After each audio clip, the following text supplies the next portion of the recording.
I am सब फिर साथ में। वेलकम बैक, नमस्कार। फैमिलियर वुमेन यूट्यूब चैनल को सब्सक्राइब करें। सब्सक्राइब करते वक्त बेल आइकन दबाना मत भूलें। आइए कुछ अच्छी और समझदारी की बातें करते हैं। बात करते हैं एक व्यापारी की। उसका व्यापार अच्छा चल रहा था और उसके घर में अच्छी सुख सुविधाएं थी, सब कुछ बहुत अच्छा चल रहा था। लेकिन अचानक उसे व्यापार में घाटा होता है और धन धीरे धीरे समाप्त होने लगता है।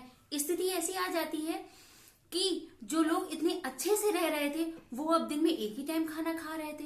इस स्थिति में उस व्यापारी ने सोचा क्यों ना जाकर साहूकार से कुछ धन ले लिया जाए, उसके बाद उसको वापस कर दिया जाएगा। वह जाता है साहूकार के पास और कुछ धन उधार ले लेता है। अब वह नया व्यापार शुरू करता है। इस व्यापार में भी उसको घाटा होने लगता है। वह समझ नहीं पाता है कि क्या करे। एक तरफ घर की स्थिति खराब हो रही थी, दूसरी तरफ व्यापार भी नहीं सही से चल पा रहा था। वह पुनः साहूकार के पास जाता है और कुछ धन लेता है। इस बार जब धन वो उधार में लेता है तो पहले का धन और ये धन बढ़ जाता है। वह ये नहीं समझ पा रहा था कि उधार कैसे करे, लेकिन वह पूरी तरीके से अपने काम में जुट जाता है कि किसी तरीके से मुनाफा शुरू हो जाए। अब काम में मुनाफा तो ज्यादा नहीं होता है, लेकिन हाँ, घर की स्थिति कुछ सुधरने लगती है। तभी साहूकार आता है और कहता है कि या तो मेरा धन वापस करो या तो अपनी पत्नी को भेजो, वह मेरे घर का कार्य करेगी। यह सुनकर वह व्यापारी कहता है, साहूकार जी कुछ समय दे दीजिए, उसके बाद मैं आपका धन वापस कर दूंगा। ऐसी स्थिति में साहूकार कहता है, ऐसा करते हैं, मैं यहाँ पर कुछ हरे रंग के और पीले रंग के टुकड़े लेकर आया हूँ और एक पोटली है। वह सारे टुकड़ों को पहले जमीन पे रख देता है और कहता है, इस बात का निर्णय ना तुम करोगे और ना मैं करूंगा, इसका निर्णय भगवान करेंगे।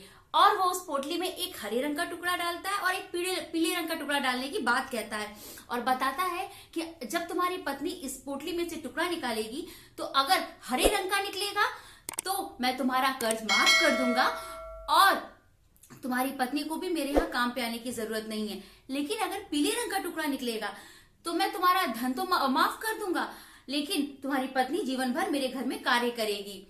और फिर उसके बाद कहता है, अगर तुम्हारी पत्नी इस पोटली में से टुकड़ा निकालने ही नहीं आती है तो मैं तुम्हारी शिकायत कर दूंगा और तुम्हें सजा हो जाएगी। यह सब सुनकर वो पति पत्नी आपस में बात कर रहे थे कि कैसे क्या किया जाए। तभी पत्नी की नजर साहूकार पर जाती है और वो देखती है कि पोटली में साहूकार तो सिर्फ पीले रंग के ही टुकड़े डाल रहा था। ऐसी स्थिति में वह चाहती तो कुछ बोल सकती थी क्योंकि वह यह गलत कर रहा था, यह तो नियम के अनुसार नहीं था, लेकिन वो कुछ भी नहीं बोलती है और यह कार्य शुरू किया जाता है। पत्नी पोटली में से टुकड़ा निकालती है और उस टुकड़े को जल्दी से उछाल देती है और वो टुकड़ा वहीं जाके गिरता है जहां सारे पीले और हरे रंग के टुकड़े रखे हुए थे। अब वो पत्नी दिखावा करती है, माफ कर दीजिए साहूकार, मुझसे धोखे से ऐसा हो गया, वह टुकड़ा अचानक उछल गया। फिर वो कहती है, लेकिन दो रंग के टुकड़े थे, जिस रंग का टुकड़ा उछला होगा उसके दूसरे रंग का ही टुकड़ा तो पोटली में होगा। वह पोटली से दूसरा टुकड़ा निकालती है तो वह हरे रंग का होता है। लेकिन साहूकार अब कुछ बोल ही नहीं पाता है कि उसने क्या किया था।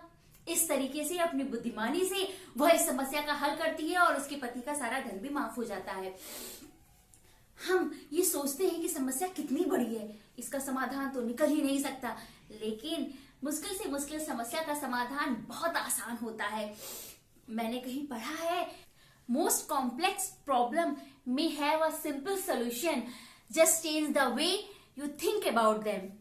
इसलिए समस्या से परेशान ना हो, बस शांति दिमाग से ये सोचे कि इसका हल कैसे निकाला जाए, तभी तो हम उसका समाधान ढूंढ पाएंगे। आइए अब लास्ट वीडियो की प्रॉब्लम देखते हैं।